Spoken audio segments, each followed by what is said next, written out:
dragi gledatelji. S nama je profesor, doktor znanosti Ivan Lovrinović, čovjek koji je vrhunski ekonomista, jedan od naših najboljih političara. Bio je saborski zastupnik 5 godina, koliko mi se čini. Što nas čeka? Što čeka hrvatske građane u sljedećim danima i godinama? Vidimo, inflacija divlja, cijene hrane lete u nebo. Što vi mislite što nas čeka? Pa, hvala na ovako uvodu, malo ovako zvuči da malo mi je neobično čuti kad me neko ovako predstavlja i hvali da sam vrhunski i tako dalje, jer službena politika i ovi koji do sada su vladali, oni su uvijek ovakve ekonomiste kao ja zvali katastrofičarima, da je opasnim eksperimentatorima. I kad sam govorio protiv drugog mirovinskog stupa, uvođenja eura, oni su rekli to je nešto tako. Ali evo, da se vratimo na ovo. Njihove rezultate rada vidimo. 63 milijarde vanjskog duga. 63 nikad veći, to je apsolutno povijesno najveći vanjski dug Hrvatske. On je povijesno najveći u apsolutnim iznosima i javni dug je najveći. Prema tome, kad pitaš što nam dolazi, to je sve ono što oni ne govore da dolazi. Znači, oni ljudima bacaju šarene balone, posebno Plenković. On očito gleda stvarnost u Hrvatskoj kroz jedne druge ružičaste naočale. Stvarnost je sasvim drugačija. I sada su došle na naplatu sve one obmane, laži i jedna pogrešna, katastrofalna ekonomska politika koja se vodila za njegovog mandata, evo već 9. godinu. Znači, Hrvatska ima najvišu stopu inflacije u eurozoni.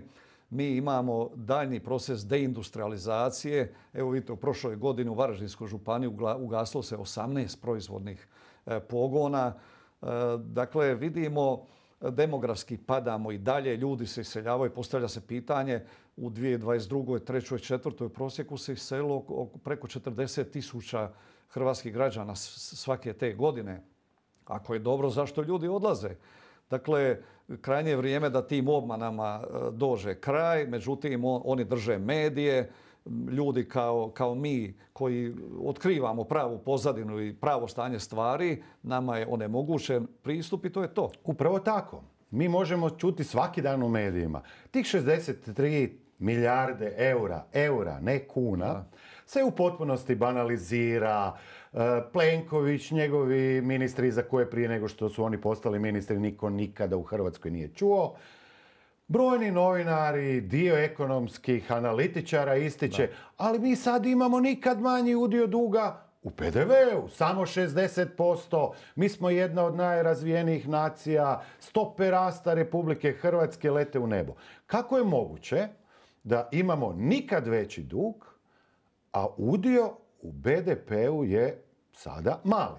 Da li je taj naš BDP na stvarnim nogama, na čvrstim nogama? Je li on u potpunosti realan ili je možda na neki način i napumpan? Da bi se tih 63 milijarde smanjilo u postotku. On je napumpan. Uzet ću izvući jedan primjer. Dva segmenta ću izvući. Jedan su EU fondovi. Oni su prošle godine i pretprošle otprilike oko 4 milijarde eura je, kako on to kažu, ušlo. Ili kako to Plenković kaže, Dubravka je poslala, jel tako, iz Brisela, onda narod misli, gledaj ovo to. Sad, što se događa s tim novcem koji uđe, recimo 4 milijarde eura? To je za malu Hrvatsku veliki novac. Međutim, od tih 3, 4, kako koje godine milijarde EU fondova, znači, kuda to ide? Tu se uglavnom rade, znači, što se radi? Ovi kružni tokovi, šetnice, naravno radi se negdje i vodovod, kanalizacija, škola, vrtić, ali što je to? To su praktično infrastrukturni projekti koji ne donose sljedeće godine novu vrijednost. Znači, to nije neka proizvodnja pa da narednih godina... Možemo reći da donose samo trošak, a bez nove vrijednosti. Tako je, trošak. Međutim, da bi se to izgradilo, najveći dio te opreme i proizvoda uvozi se. Dakle, prema tome, EU fondovi su dobar izum za plasiranje, odnosno prodaju njemačke, francuske, talijanske robe Hrvatima i drugim zemljama. I to je to. Dakle, ovo je prolazni rast. Sad kad poraste BDP od toga, recimo, za 0,5 ili 1% samo zbog toga, Znači to kad završe EU fondovi za godinu i pol, dvije, toga više neće biti. I onda će Hrvatska imati slobodni pad. Znači taj BDP će pasti. Jel tako? Zašto? Jer ne stvara se nova vrijednost, ne radi se namještaj, ne proizvode se čaše, ne proizvodi se tjestenina i tako dalje. Da, nedavno je znači prošli tjedan na sastanku guvernera narodnih banaka Europske unije je njemački guverner rekao: vas Hrvate čeka gospodarska kataklizma 2027. godine. Dobili ste veliki novac, umjesto u industrializaciju države, vi ste ga potrošili i uz to ogroman dio je nestao u korupciji. Oni znaju da bez industrije, znači Njemačka to najbolje zna. Mi kažemo, kad je bila prošla kriza 2009. 10. godine, a mi smo kasnije ušli u krizu. Pa zato što mi nemamo praktično realno gospodarstvo. Zašto Njemačka prva ulazi? Zato što ima pravo gospodarstvo, pravu proizvodnju. Točno. Njemačka već sada ulazi u recesiju. Točno. A kad je ona ušla je, ima ona stara izreka kad Njemačka kihne, ovi drugi članice slabije Europske unije dobiju upalu pluća. Dakle, oni su čitavo vrijeme zadržavali svoju realnu ekonomiju. Da se vrati samo na... Znači, ovaj rast zbog EU fondova koji su ulagali u svašta, a najmanje u proizvodne, znači pogone i zapošljavanje, to je nezdrav rast. On je prolazan, jednokratan. I poslije toga što kaže ovaj Njemac slijedi pad. Znači, pa mi to isto u Hrvatskoj ekonomisti, ne svi, ne ovi režimski ekonomisti koji su uvijek znači išli niz dlaku. Mi smo to znali i znamo što će biti. Međutim, uporno, kako oni spašavaju i žele spasiti situaciju? Propagandom jedino, da stalno ponavljaju da je dobro, pa dolazi evo sada 800 milijuna, pa je nešto zaštekalo 2-3 mjeseca, moraju nešto popraviti. I što ima još, recimo, što je vezano za inflaciju, da povežemo malo. Uložilo se do sada u poljoprivredu, neki dan čitam, oko 13 milijardi eura. Znači to je preko 100 milijardi kuna, još bolje razumijem u kunama. A proizvodnja poljoprivredna stalno pada i mi tek oko 50% prehrambenih proizvoda stvaramo sami u Hrvatskoj. Znači stalno pada. Postavlja se pitanje gdje je onda taj silni novac otekao. Znači mi znamo da su EU fondovi, da se oni koriste primarno po političkim kriterijima. Znači ako si član HDZ ili prije SDP-a, znači to ide po toj matrici.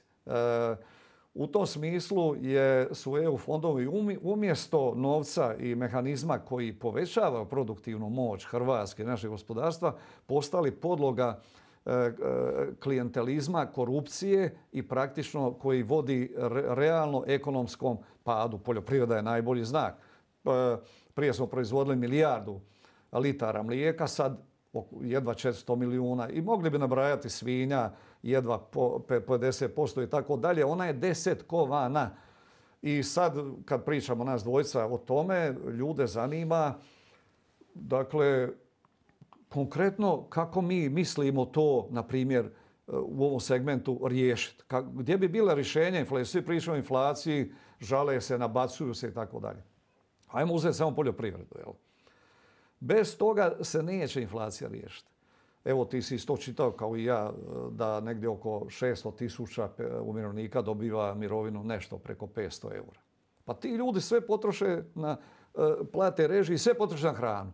I točno je da prosječan čovjek u Hrvatskoj oko 50% čak u podređenim društvenim skupinama i više troše na hranu i energent.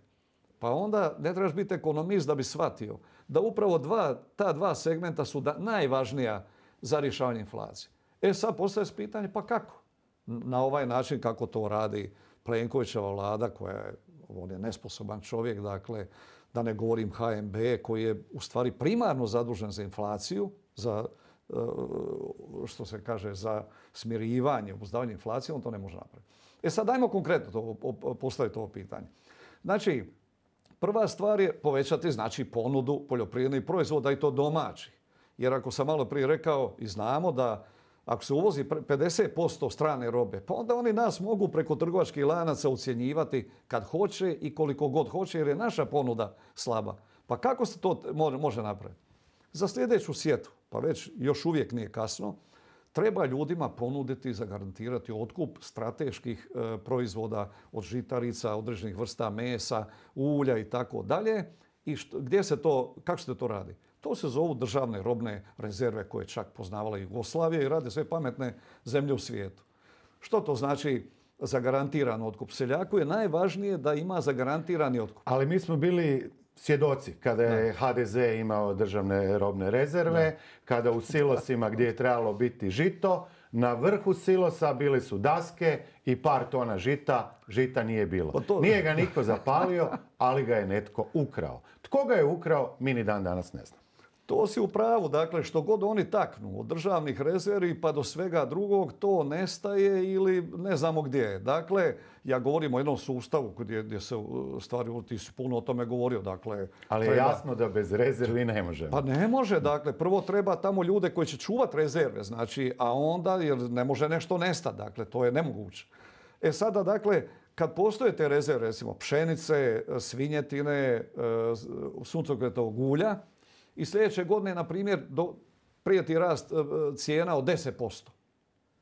Država neće dopustiti. Znači, ona ima u rezervama 5 milijuna litara ulja ili što ja znam, 300 000 tona pšenice. Ona će izbaciti na tržište te proizvode po cijenama koji će eventualno biti 1% više zbog troškova smještaja u silose, ovoga, onoga i tako dalje, da ne ulazimo u detalje, nego je bitno da ljudi čuju da mi znamo kako se to radi. Dakle, a to je već otprije poznato.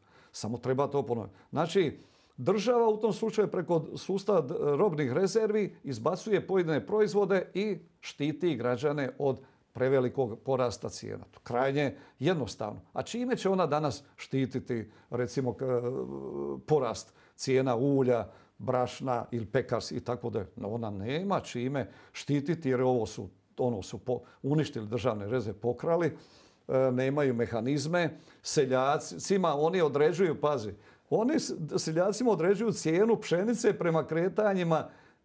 prema kretanju cijene pšenice na burzi u Budimpešti ili nekoj drugoj burzi. Pa čekaj, to nisu normalni ljudi, sitne male proizvođače vezati za burzu. Znači, to je jednostavno od početka bio smišljen sistem uništavanja domaćeg sela, domaćih poljoprivrednih proizvođača, time uništavanje sela i čišćenje Slavonije, ono što si i ti govorio, mi smo to govorili, znači čišćenje Hrvatske, da bi se praktično mogla provesti nova zamjena stanovništva i drugih političke posljedice. Da bi građanima bilo jasno o čemu ste malo prije pričali, a to je znači kao povlačenje sredstava iz europskih fondova i tako dalje. Oni kažu Hrvatskoj će biti, znači iz Europske unije, mediji, Plenković, naš premijer, kažu iz Europske unije dobit ćemo 10 milijardi.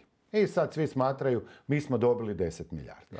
Ona prava istina bi glasila otprilike ovako. Umjesto tih 10, mi ćemo najvjerojatnije dobiti 6,5 ili 7. Od tih 7, svi građani Hrvatske, uplaćujući PDV i tako dalje, uplaćuju u fond Europske unije u iznosu od 5 milijardi. Dakle, jedino što mi dobivamo su 2 milijarde više. Ali mi ne možemo kao država precizno odrediti kome ćemo, nego nam oni daju i strukturu kuda to ide.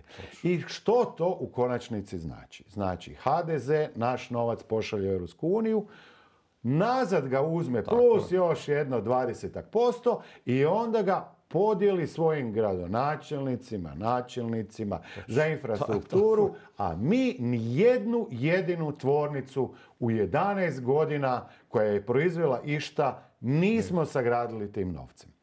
I to je ono na što nas je upozoravao guverner Njemačke narodne banke, taj put ne vodi nikuda. Što se tiče, znači, mi sad imamo tu puno veću inflaciju koja raste. Inflacija je uvijek usko vezana po meni. Ako više ljudi imaju novaca, onda više ljudi to više novaca troši na više proizvoda. Oni koji proizvode i prodaju vide da ljudi kupuju i dižu cijene. Dok ljudi kupuju, cijene idu. Ne kupuju ljudi samo kruh i ne znam, mlijeko kao osnovne životne namirnice, kupuju sve. Kupuju sve živo i uvijek cijena je određena na tržištu. Kada ljudi ne bi kupovali, onda je pitanje koju bi proizvođač cijenu postavio, isto kao i trgovac. Ali dok imamo ovu jednostavnu matematiku koja glasi ja ću proizvesti manje proizvoda. Umjesto da prodam 10 proizvoda po 10 eura i zaradim 100 eura, ja ću rađe prodati 2 proizvoda po 105 eura. Pa zaraditi 100 ili više. Zaradit ću 210, a u troškove sam smanjio za 70 i ja sam zaradio jako, jako puno novaca. Da. Nemam velike troškove i vidimo da sad brojni proizvođači poput Kraša i Podravke i tako dalje hvale se kako imaju veće prihode i veću zaradu, a kad uđete u analizu njihovog poslovanja vidite da su proizveli neusporedivo manje, a zaradili više. Pa naravno, ovo što govoriš da su proizveli manje, pa vidimo po nekim pakiranjima koje su prije bila recimo 500 grama, sad su 400, 450 i tako ti trikovi. Dakle, malo prije si rekao za ove fondove, oni su u stvari mehanizam održavanja na vlasti poslušnih nacionalnih vlasti koji su u stvari vazali ili marionete provođenja politike koja ne odgovara Hrvatskoj ni hrvatskom društvu. A sad kad spominješ ovo ponašanje trgovaca, pa trgovci su trgovci. Dakle, oni nisu ovdje humanitarne organizacije. Svako na tržištu, hrvatski narod se opredijelio za tržišnu ekonomiju, novi društveno-politički sustav. On može znači postaviti cijenu koju hoće. Znači, nitko mu to ne bi smio zabraniti. Sad iz tog su izvukli zaključak, sjećate se ovog jadnog guvernera koji sad, on više nije nikakav guverner, on je postao kustos muzeja, tamo nema više, to nije središnja banka, ništa, nego otvorio muzej gdje je pričao o prošlosti. Što je on poručio ljudima? A još uvijek je zadužen, najodgovorniji za upravljanje inflacijom. On o tome ne priča, on priča o demografiji, on priča o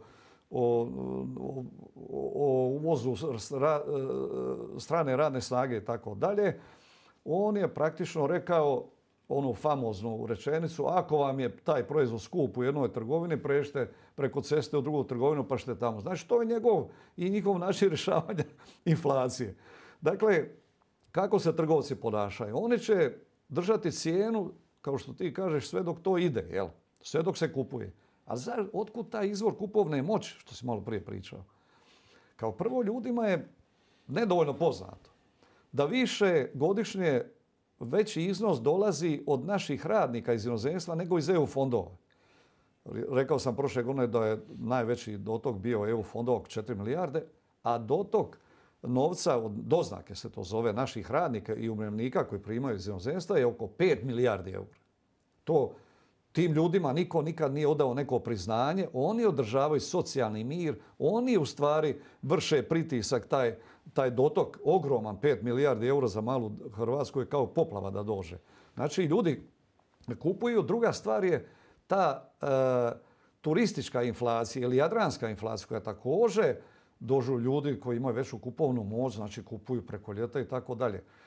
Treći uzrok tog prometa i tih visokih cijena je porast zaduženosti građana. Uzimaju kredite za sve i svašta. Dakle, to sad trgovcima daje i naravno trgovci sa njihove strane.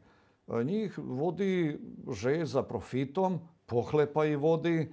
Dakle, možemo i mi to nazvati kako hoćemo, ali u suštini oni, pogledaj malo, ne znam da li si to primijetio ili drugi, recimo trgovci su prošle godine i pretprošle ostvarili u ukupnoj dobiti, u čitavom gospodarstvu najviše su oni ostvarili.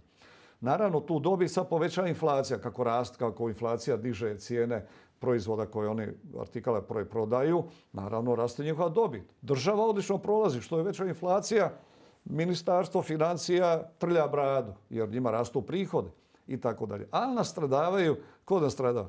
Oni koji imaju najmanje prihode prosječne, a posebno oni koji su najsiromašniji.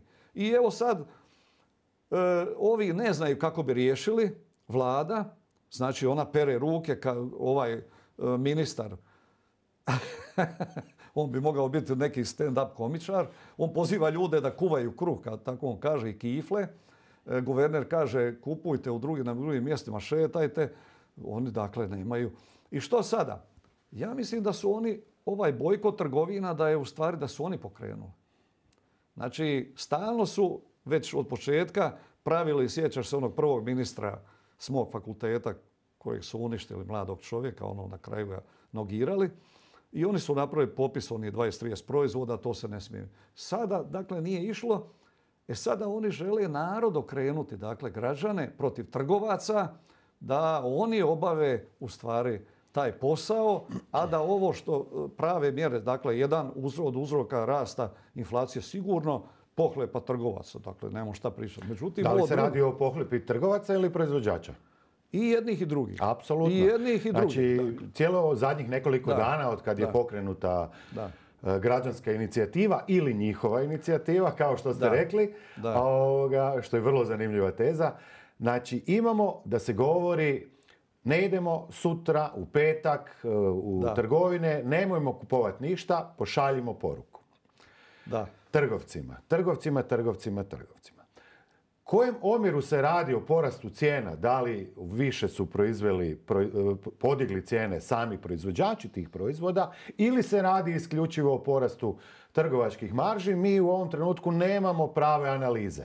Ali sigurno će se to početi puno preciznije analizirati i ova inicijativa građana koja je, neki kažu, pa to je u potpunoj suprotnosti sa kapitalizmom, tržišnim natjecanjem, pa onda kažu građani će dan prije kupiti 100 puta više proizvoda nego što bi inače kupili, pa će stvoriti, pa će trgovci i tako dalje zaraditi. Što je bitno ovdje? Hrvatski građani, za razliku od građana ostatka Europe i svijeta, gotovo nikad ne pokazuju apsolutno nikakvu inicijativu i nikakvu građansku odgovornost. Nikakav otpor. Ništa. Ne protestiraju protiv ničega, ne izlaze na izbore, sve kažu i čekaju, ajoj, kad nešto se dogodi u svemiru, bit će sve u redu. U drugim državama građani preuzimaju odgovornost u svoje ruke. Imaju akcije koje traju, osmišljene su i tako dalje. Naravno da će ono sutra pokazati svima.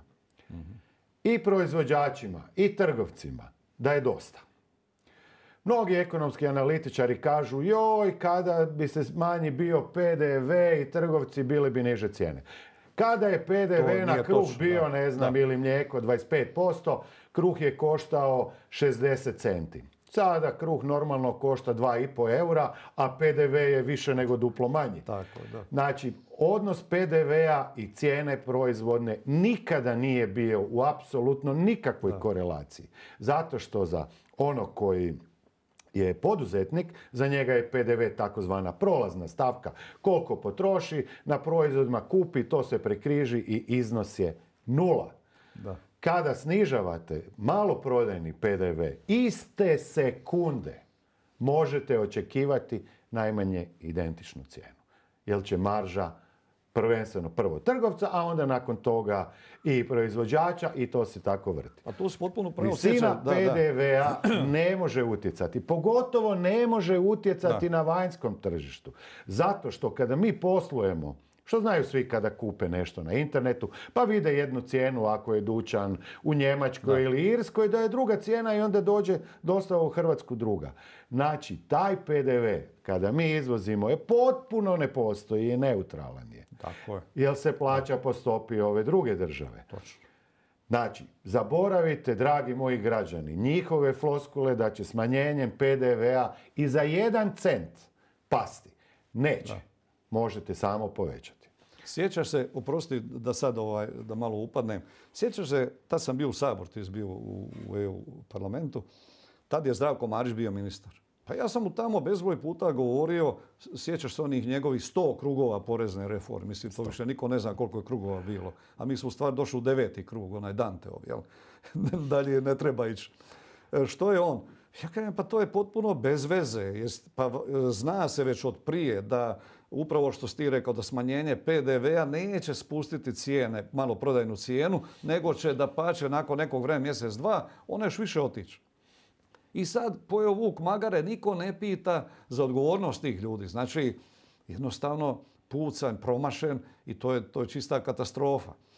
Ali Zdravka Marića proglašavaju našim najboljim ministrom pa dobro, gospodarstva. Pa znaš i kad je bila ona korona, teror kad je bio, tad su preko noći proglašavali totalne anonimuse za najveće imunologe, biokemičare i tako dalje. Ali da se vratimo na ovo pitanje što se rekao odnosa trgovaca kapitalizma, da treba pokazati zube, bojkot, to je naravno. Mi u stvari nikad nismo izabrali u ovom društvu vrstu kapitalizma koju želimo. Ni dan danas, nakon 35 godina. Dakle, što biti neki divlji kapitalizam, hoćemo biti skandinavski kapitalizam sa više ljudskog lica ili ono brutalni. Dakle, to nije riješeno. Ali treba im pokazati zube. Međutim, jedan dan je neki signal. To mora duže trajati. Dakle, taj bojkot mora duže trajati. Ali pravo, ako je već počeo bojkot, onda ga ja doživljam ovo sutra što će biti kao jednu pokaznu vježbu, kao prva vježba provođenja neposredne demokracije, dakle buđenja, dizanja, kako se to kaže, malo da ne kažem populistički, naroda u pravom smislu riječi, kojemu je dosta i koji sad želi pokazati otpor. To mora duže trajati, ali ja pozivam ljude, sigurno se slažeš s tim, da mi taj bojkot okrenemo prije svega i protiv ove ekonomske politike, protiv ove vlade, jer ona je praktično uzrok svega ovoga. Jer u nastavku ne možemo ne dotaknuti kako su trgovački centri uopće došli u ovakvu poziciju da imaju toliku moć. Jer trgovački centri u stvari imaju veću moć, sad se pokazuje, nego vlada Hrvatska. Pa jasno, pa možemo vidjeti koje sve reklame se vrte. Znači vi možete vidjeti samo 3 vrste reklama. Znači jedno su telekomi, drugo su banke i treće su lanci maloprodaje. Znači nema trećega. Tako je. Oni proizvode gotovo nevjerojatne. Ja se osjećam uistinu sramotno. Što kad god upalim televizor, to je jako rijetko, ja samo gledam reklame, koliko je piletina, koliko je komad, ne znam, sira i tako dalje. Pa to nije normalno. Nisu zato nacionalne televizije. One bi trebale biti katedrale duha. Trebali bismo gledati domaće serije, domaće filmove koje govore u pozitivnom o našoj prošlosti, daju duh i ajmo reći dobro raspoloženje za našu budućnost. Iznose istinu. A ne samo da gledamo o cijenama prehrambenih proizvoda i ljudi idu i kupuju, a sve skuplje, a da to niti ne primjećuju, samo im se pojavljuje osjećaj siromaštva ili nelagoda. Dakle, ovaj bojkot treba se okrenuti jer ljudi moraju shvatiti da uz ovakvu vlast mi nećemo riješiti ni inflaciju, nećemo riješiti ni pravosuđe, nećemo ni demografski pad, nećemo riješiti ništa. Sad ajmo malo prije smo pričali, dotakao si se toga, kako su uopće trgovački lanci došli u ovu poziciju? Tko im je to omogućio? Ja sam 2016. godine, ako se sjećaš, tek sam bio godinu dana u Saboru, na temelju analiza s mojim prijateljima ekonomistima otkrio jednu dotad, ja sam se šokirao, nisam danima mogao doći sebi. Kad sam vidio, oni su me uputili na to, kaže, vidi tamo 10 godina strani trgovački lanci nisu platili ni 1 kunu državni proračun poreza na dobit. Mi smo 10 puta provjeravali papire, je li to točno? Je li se promijenilo nešto za stvarno danas? Istina. Za zadnje 2-3 godine ne znam, mislim da je isto. Međutim, u čemu je kvaka? U čemu je kvaka? Jer ljudi ovo što sam sad rekao ne mogu shvatiti o čemu se radi. Prije 20 godina, znači i SDP i HDZ su donijeli zakon, podržali obje stranke, o strateškim investicijama gdje je trgovina proglašena, zamisli, strateškom investicijom. Trgovina. Pa to može samo napraviti najveći...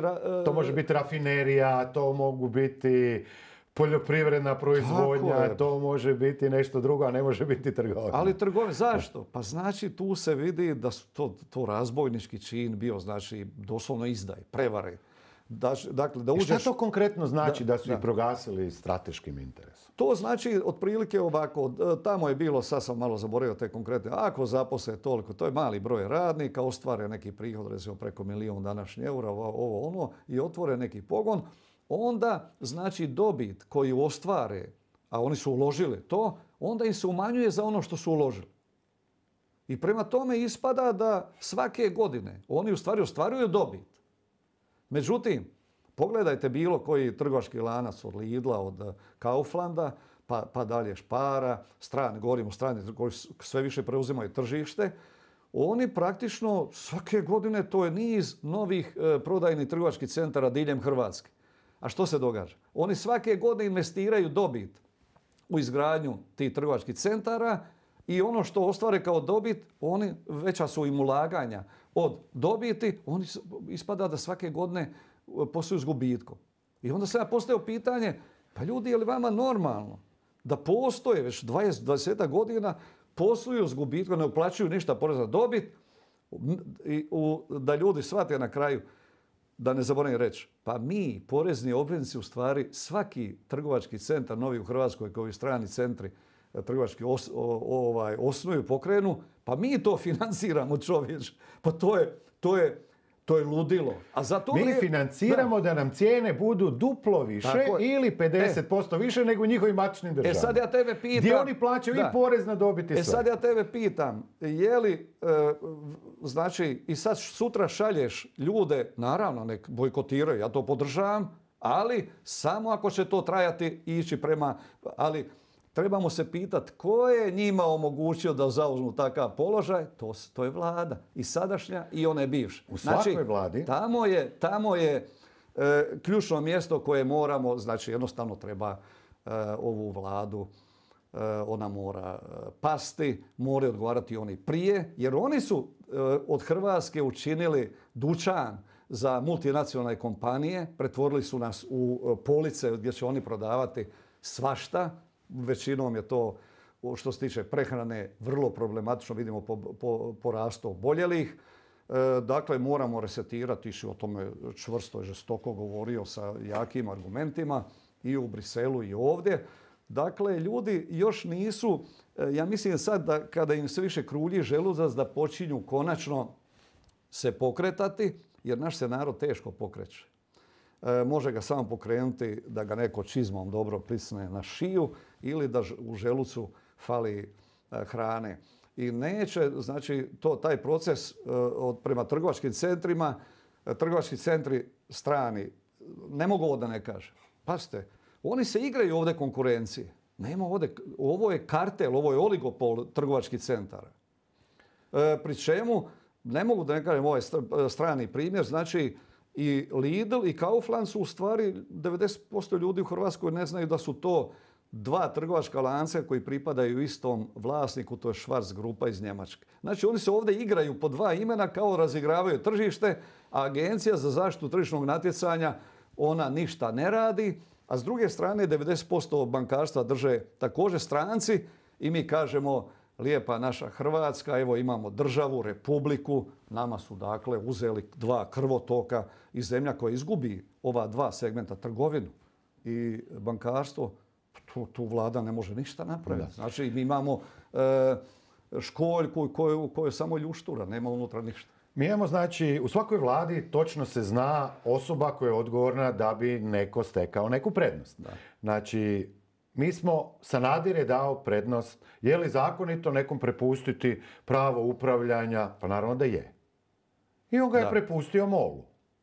Samo je problem što ga je on propustio za novac. Da li i ti naši ministri koji su prepuštali i osiguravali hrvatskim bankama i inozemnim, to je hrvatskim bankama u stranom vlasništvu, i inozemnim trgovačkim lancima, takve prednosti na tržištu, da oni ne moraju plaćati niti centa poreza.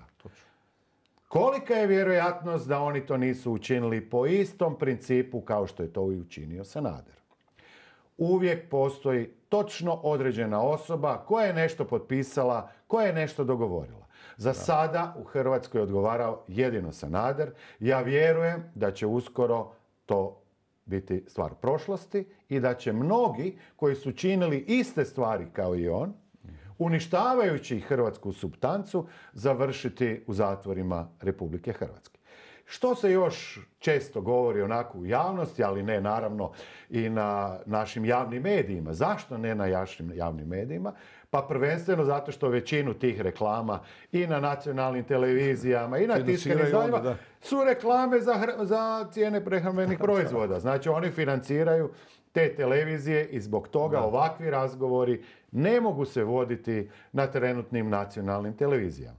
Drugo što se u javnosti često spominje, za što proizlazi podaci iz samih tih trgovačkih lanaca, gdje vidimo i sami. To je većinom roba stranog porijekla i to roba tipa kao K+, koju sami ti trgovački lanci, možemo reći, proizvode. Iako su to neki drugi proizvođači.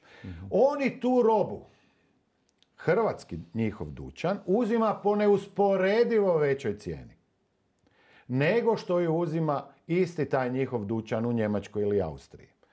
Što je naravno, to je apsolutno za kazneno procesuiranje i time još više smanjuju mogućnost da bi platili ikakvu dobit. Jer naravno da oni ostvaruju ekstremnu dobit. Pa oni su svi od nekoliko dućana došli do nekoliko stotina dućana. Apsolutno. Znači, zamislite posao kojim se vi bavite, imate jedan ured i onda nakon toga imate 400 ureda diljem Hrvatske. I vi sad radite za šta? Za lijepe oči. Znači, vi ste zaradili ogroman novac, ali ste prevarili građane Hrvatske zato što vam je to vlada Republike Hrvatske omogućila i zato što Državno odvjetništvo Republike Hrvatske žmiri nad svime time. Sve to je moguće vrlo brzo promijeniti. Vidimo Trumpa. Kada sam ja govorio da trebamo uvesti predsjednički sustav, da su promjene moguće u svega nekoliko tjedana i da bi kao premijer promijenio Hrvatsku nekoliko tjedana, onda su mediji razni analitičari, ništa se ne može promijeniti, to je potrebno polako. Trump je promijenio Sjedinjene Američke Države u manje od 24 sata. Za prave promjene, onaj koji zna i želi, je potrebno gotovo ništa. Kako je vaše mišljenje o tome što je Trump novi predsjednik Sjedinjenih Američkih Država? Pa upravo ovo što si malo prije rekao, dakle on je u roku 24 sata ili ajmo reći u roku 2-3 dana. Pa u stvari u svom govoru, dok je govorio, to je već bila promjena. Znači, on je potpisao, znači čini mi se oko 120 dekreta, točno preciznih, što je učinio. I sad neki kažu, tamo potpisivao pred građanima, pa to je populizam. A nema veze, potpisivao sam ili pred 1000 ljudi. Dakle, potpisao je. Sad što se ovdje događa? Dakle, ono što sam ja primijetio, on je rekao, želi učiniti Ameriku ponovo velikom, Amerika na prvom mjestu i tako dalje. Tu se recimo primjećuje jedna stvar, ispada iz njegovog govora da je Amerika, kad čovjek analizira, jedna od ugroženijih zemalja u svijetu. Dakle, u trgovini, što se tiče, dakle, što se tiče vojske, što se tiče klimatskih ovoga, onoga, demografije, dakle, ispada zaista da on želi zaštiti Ameriku. Međutim, to je istina. To je istina, jer ljudi, mnogi ne znaju, ja sam još prije 10 godina čitao, dakle, knjigu o demografskim projekcijama. Do 2050. godine sve južne države SAD-a će biti, dakle, njih će voditi ljudi koji su došli iz Latinske Amerike, iz Afrike i tako dalje. Amerika ulazi u fazu velikih pretumbacija. Ona mora vratiti proizvodnju jer je ona postala najveći shopping svijeta.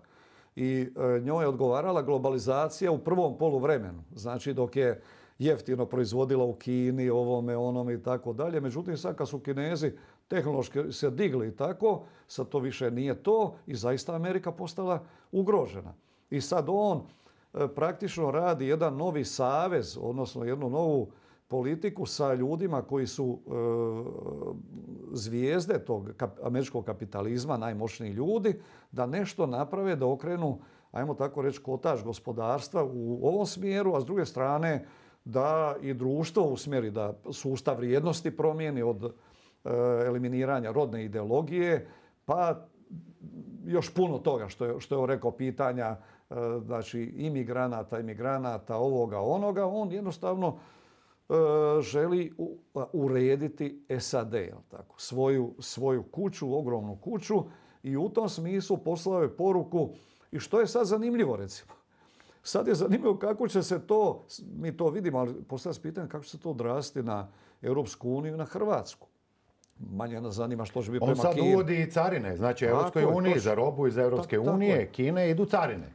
Kako mislite da će se to Europska odraziti unija na Republiku Hrvatsku? Europska- Iako mi ne izvozimo, ja mislim da Mi ništa s ne njima izvozimo. imamo nekih, to je vrlo Ali mala. izvozi Njemačka. A Njemačka, od da. njemačkog izvoza se uplaćuje europski proračun, Tako je. a iz tog europskog proračuna mi dobijemo onu milijardicu viška bez koje bi mogli ostati. Naš je izvoz u Ameriku zaista za njih u tim odnosima on je marginalan, mali je. Znači, pravu će štetu doživjeti i potres velika gospodarstva, to je njemačko, talijansko, španjolsko, francusko i tako i ostala. I to sad, što to znači? EU ulazi u novu fazu destabilizacije, znači i ekonomske, posebno Njemačka. Njemačka je prisutnuta između ona dva vanjska šoka ima. Imala je energetski šok od nastupa rusko-ukrajinskog, odnosno ruskog rata protiv NATO-a na teritoriju Ukrajine, ali te cijene energenata nisu se u toj mjeri vratile. Oni sad imaju izvore plina i ostalo, ali su osjetno skuplji nego prije. Sad im dolazi znači problem izvoza. Njemačkoj izvoz čini 40% BDP-a dolazi iz izvoza. To je nenormalno puno. Oni su broj jedan u svijetu po tom odnosu. Sad znači automatski da je ta zemlja izuzetno osjetljiva na ovakve promjene koje uvodi Trump. Znači, ako on uvede samo 10% carina, to znači da će nastradati strašno njemačka automobilska industrija, kemijska, ona i tako dalje, a najviše automobila izvoza. Što će to dalje značiti? Prema tome, to će biti guranje Njemačke prema još većoj recesiji. A onda dolazi do velikih promjena destabilizacije unutar Europske unije. Jer kad lokomotiva ekonomska, kao što je Njemačka, kad ona uspori ili stane, neće stati, ali uspori, onda ostali vagoni. Trenutno je u Njemačkoj znači otvoreni broj stečajnih postupaka potpuno jednak kao u doba najveće krize 2009. godine. Da. Koje je Njemačka prošla u roku 2 godine, ali u Hrvatskoj trajala 10 godina. Znači, realno je očekivati da će preljevanje ove krize koje će započeti 2027. trajati možda i 12 i 13 godina. Ali ono što se ističe u Njemačkoj da je sad puno veći još problem, zato što po broju stečajeva 2009. su odlazile male tvrtke. A sada odlaze velike tvrtke sa velikim brojem zaposlenih. Pa ajde da smo sasvim nabacio tu ideju. Dakle, što je sa automobilskom industrijom? Oni su na toj platformi klimatskih promjena, znači i ostalog, oni su počeli tjerati sve proizvođače da u najkraćem roku više ne proizvode uopće automobile sa unutrašnjim sagorijevanjem, nego da budu električni automobili. I dakle, dogodilo se upravo to. S druge strane, električni automobili, Kina ih proizvodi najjeftinije. Čak Amerikanci su uveli 100% carine na njihove električne automobile i još su uvijek u 100% carina kineske električne automobile konkurentni u Americi. Dakle, mi vidimo da je panika u zemljama zapada koji je do sad provodio, znači tu živi prije svega financijski kapitalizam. On samo želi raditi s novcima, živjeti od kamata, ulaganja, kupovine dionica, preprodaje ovoga onoga na financijskim tržištima, a Azija je preuzela proizvođački kapitalizam, ono što je Zapad bio prije 100 godina. I sad, ovo što si dobro rekao, znači kad počne sad uvođenje tarifa carina, to će biti problem, izvoz se smanjuje i naravno da to dolazi do Hrvatske. Europska unija, ona je potpuno nespremna, ona kao prvo nije država, ona nema zajedničke mehanizme. Tu sada vidimo već jedni dijele se na progresivne i konzervativne, jedni drugi optužuju, dakle prijeti se isključivanjem, kažnjavanjem, kao recimo kažnjavanjem čitave zemlje, Mađarske, Češke, Poljske, već kako ko dođe Dakle, ja vidim da projekt Europske unije dolazi u pitanje, on je ozbiljno ugrožen i zaista prijeti da ne budem, što se kaže, i da to i kažem, zaista ovaj veliki šok, ovi veliki šokovi, geopolitički i geoekonomski, prijete destabilizacijom i raskolom u Europskoj uniji. I ono što sam rekao i prije, dakle, ali se to nigdje nije čulo zbog naše blokade u medijima, euro će jednostavno propasti. Dakle, On je prebrzo se uvodio u te zemlje, mnoge zemlje nisu zaslužile tu užu. Vodi se i valutni rat dolara, euro će stagnirati, juan se diže, kineski. Dakle, sve su to sada nove stvari koje dolaze nakon Trumpovog nastupa, govora. To će biti jedna zaista veliki, da ne kažem tektonski poremeć u međunarodnoj trgovini, investiranju. Njih nije više briga za Europsku uniju, a dosta se Europska unija dominantno, da tako kažemo, šlepala, čuva ih vojno NATO, on nema svoje vojske, imaju jednu monetarnu, 20 fiskalnih politika. Pa hrvatski građani, ljudi u Hrvatskoj nisu svjesni da Europska unija nije država.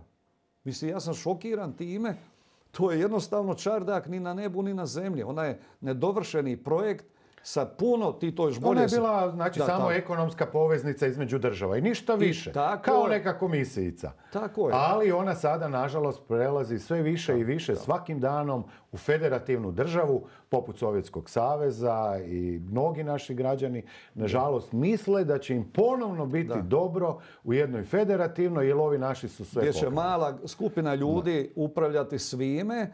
Znači, neće to biti zajednica suverenih država, nego jednostavno unitarno. Biće neke republikice kao i unutar. Jedna unitarnija ekipa koja praktično ne vodi više računa ni o svojim narodima, ako je riječ o 2-3 države, nego samo o financijskoj oligarhiji i krupnom kapitalu. Dakle, zato ona nema, ja ne vidim, recimo, mi možemo o Trumpu govoriti šta god hoćemo, ali ja ne vidim osobu koja je došla, pojavila se u ovom establishmentu gore, koja je u stanju da ponudi Europskoj uniji jedan takav put preobrazbe na pravim temeljima, na zdravim temeljima. Dakle, kad čovjek vidi tko vodi Europsku uniju, onda te još više uhvati strah, jer tu nema vizije, nema ideje.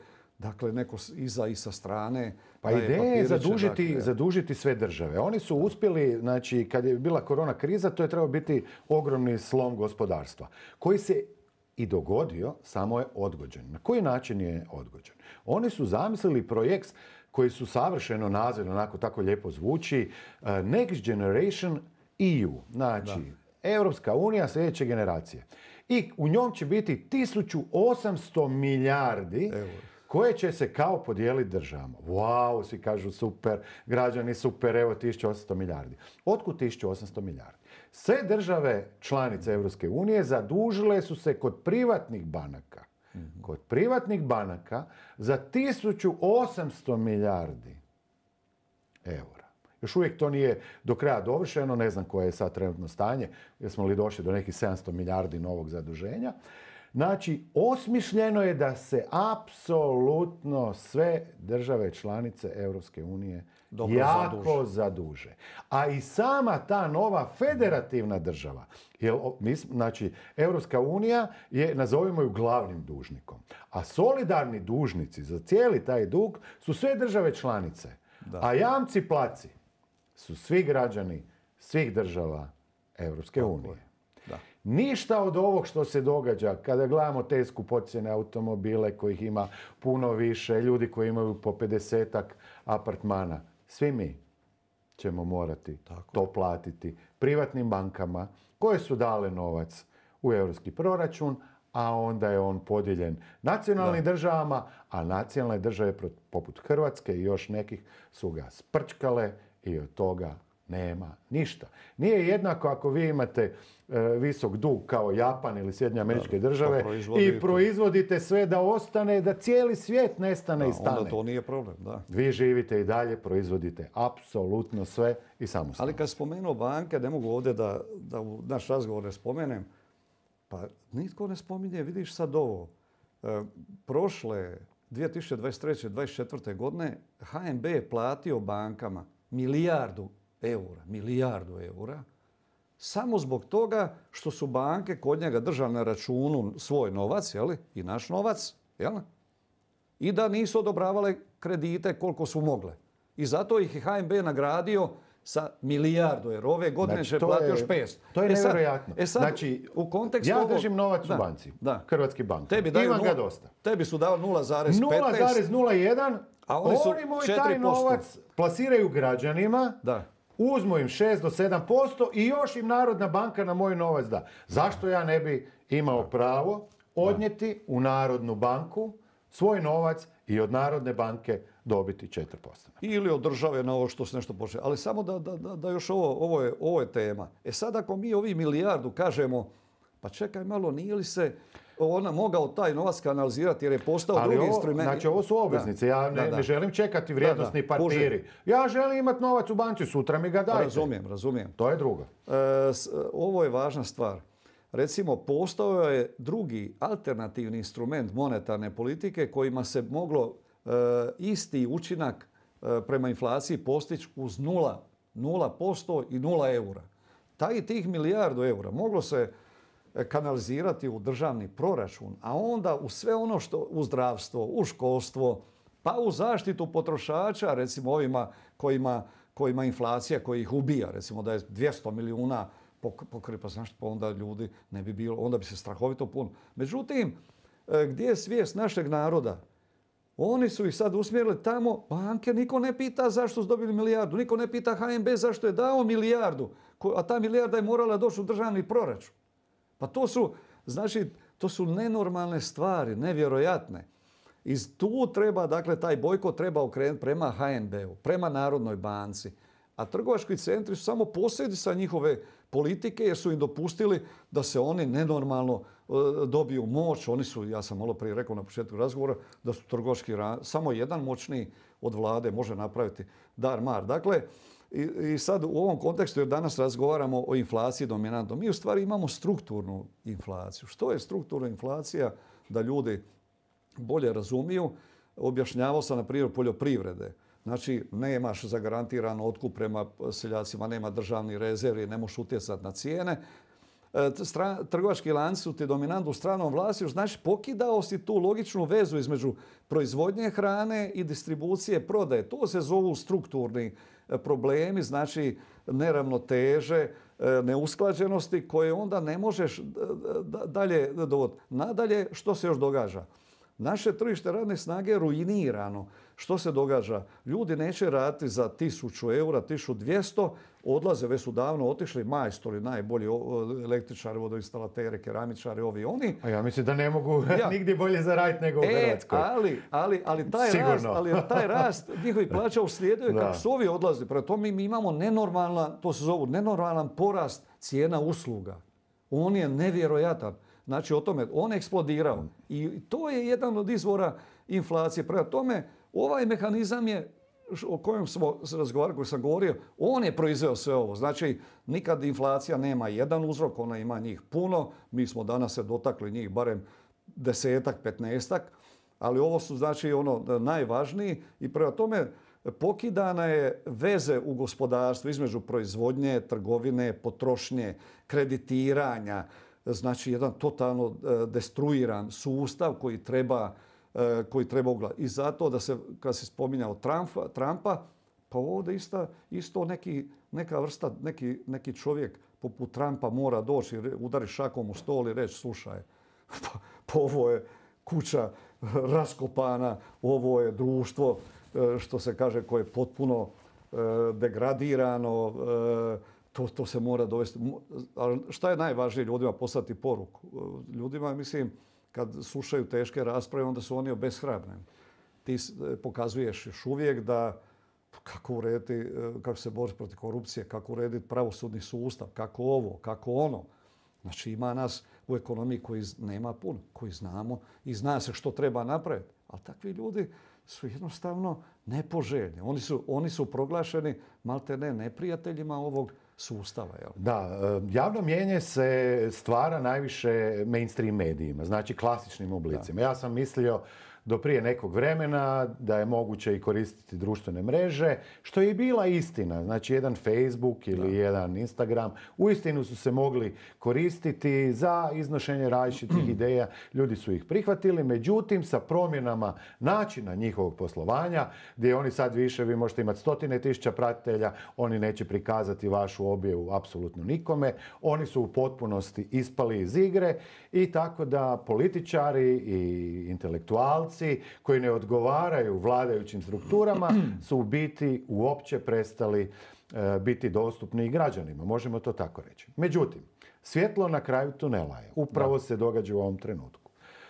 Hrvatska je raspisala natječaj za dodjelu koncesije javne televizije za područje cijele Republike Hrvatske. Ovo je trenutak koji građani Republike Hrvatske ne smiju propustiti.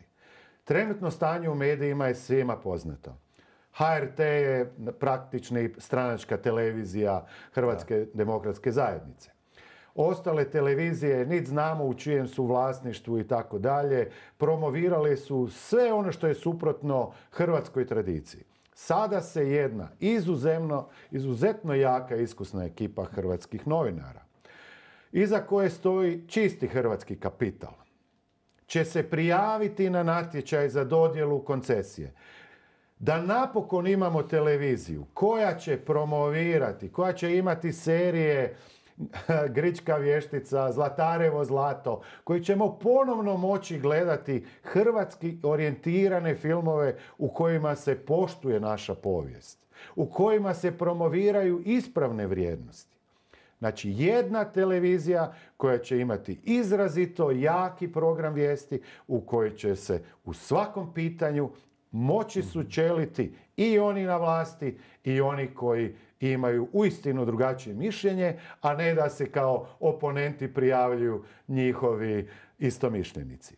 Znači, u kojoj će biti izrazito jaka ekipa vijesti, dnevnika sa nacionalnom orijentacijom na domaće programe, domaće kvizove, da ne koristimo samo strane licence, u kojima će moći i hrvatski građani sudjelovati u jednostavnijim emisijama. To je nužno. Da bi se uspjelo dobiti koncesiju, građani Hrvatske to moraju poduprijeti.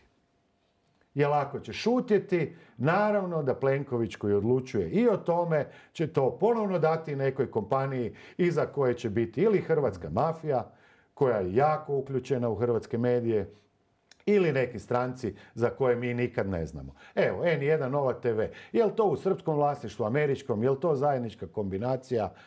Nitko o tome govori, niti ko o tome priča. Hrvatski građani, imate priliku, još mjesec dana se prikupljaju ponude za natječaje za javnu koncesiju.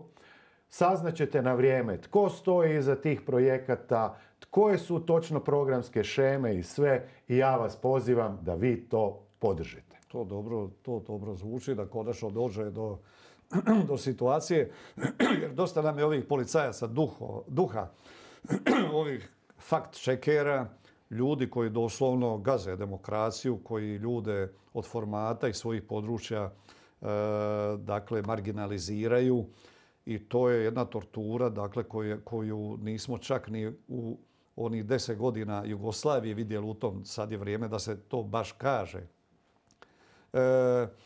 Ja se radujem da ako bi to bilo tako, mogao bi ovaj val koji dolazi, koji mijenja od Amerike pa dalje zahvati Austrije, Njemačke, Nizozemske. Europska unija se i u tom smislu stiče politike, političkih pokreta, stranaka i previranja, i to se mijenja se još više, jer će situacija još više zaoštravati, kao smo malo prije u razgovoru rekli.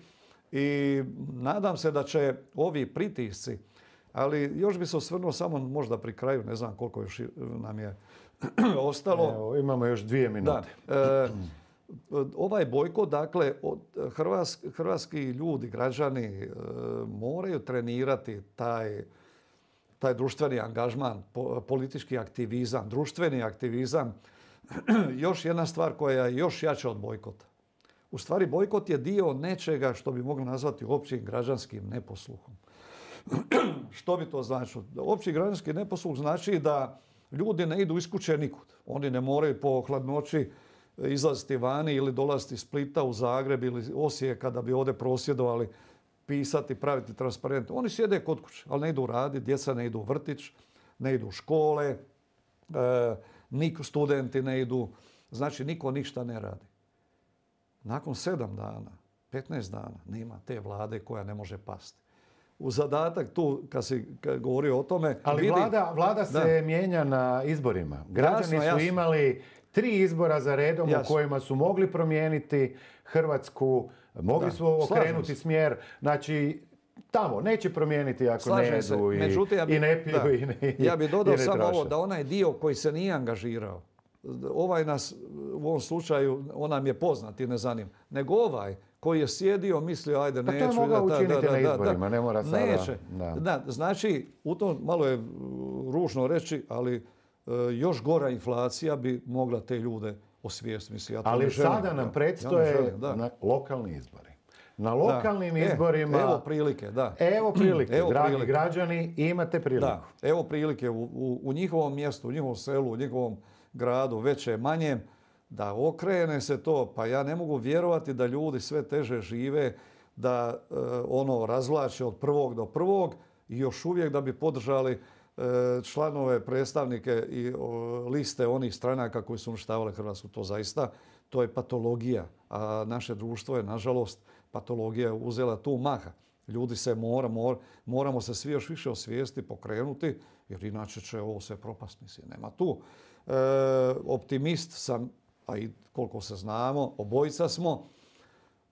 Jedino je rješenje u tim novim ljudima, hrabrim, koji imaju dokazanim ljudima, koji imaju hrabrosti, koji su, ajmo tako reći, testirani, nude viziju i rješenja i da se ljudi iz svog straha izvuku. Iz svog straha, on je važan, jer ovo vidimo da propada. Ovdje nema rješenja. Kad ovi EU fondovi nestanu, to slijedi. Uskoro ćemo mi dobivati, ja mislim da već od 2027. dobivat ćemo manje novaca nego što uplaćujemo. Daleko manje. Jer ćemo mi onda uplaćivati i onda će ove druge države koje dođu, a doće Srbija, Crna Gora, Bosna i Hercegovina. Mi ćemo financirati. Mi ćemo njih financirati. Znači svatko a od njih nismo dobili ništa. Će financirati i Srbiju i Crnu Goru. Ovo što se rekao, ali jasno, znači za svaki euro koji dođe u obliku EU fondova, Hrvatska prethodno mora uplatiti pola eura. To si rekao, ali još slikovitije. Ne, mora uplatiti 80 centi. Da, a sa još drugim stvarima. A koliko su izvukle banke, trgovački centri, pa oni su dakle tu na takvom dobitku da su nas počistili i pravo je čudo, ja kao ekonomist, bavim se čitav život, ja se čudim kad sve vidim u ekonomskoj sferi kako je kamen na kamenu ostavi kako ovi ljudi. Opstali su zbog doznaka, da ponovimo, koji rade vani, opstali su zbog samosnalaženja, znači zbog turizma i zbog samosnalaženja naših ljudi. Nama ovakva vlada nikad nije ni trebala, ona je samo činila štetu. Evo. Puno vam hvala danas našim dragim građanima Republike Hrvatske. Želim da pošalju sutra jaku i snažnu poruku, a onda će i proizvođači i trgovci imati o čemu razmišljati. Mnogi građani razmišljaju iz dana u dan kako pribaviti hranu po cijenama koje su uistinu nevjerojatne. I mene samoga, koji moram priznati da imam jednu jako lijepu ušteđevinu i dovoljno novaca za život, iznimno nerviraju. Cijene nekih proizvoda, znači, su došle do te mjere da ne da ih ne mogu kupiti, neke, ali ih ne želim kupiti, jer to smatram sramotnim. Da su neki proizvodi poskupili 3 puta bez apsolutno ikakvog razloga. I ja ih više ne kupujem. Kupujem neke druge. Puno vam hvala na gledanju i doviđenja. Doviđenja.